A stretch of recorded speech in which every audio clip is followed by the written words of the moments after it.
Haleluya, ni siku ya Jumamosi. Enenda na neno hili Ayubu 19 mstari wa 25.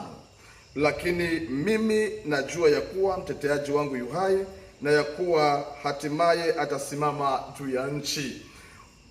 Ujue kabisa unapotoka siku ya leo, Jumamosi ya leo, katika mapumziko yako, unaye mteteaji. Kwa jambo lolote ulilosingiziwa, kwa jambo lolote ambalo umeonewa, kwa jambo lolote ambalo umenenewa vibaya, ni kweli kabisa ukizungumza hakuna hata anayekuelewa, lakini ufahamu ya kwamba mteteaji wako yu hai na hatimaye atasimama, atakutetea. Huwa hasimami mwanzoni, ndio maana pale kuna neno hatimaye. Hatimaye maana yake ni mwisho, wakati kila mmoja nafikiri utaharibikiwa, ndipo atasimama, atakutetea.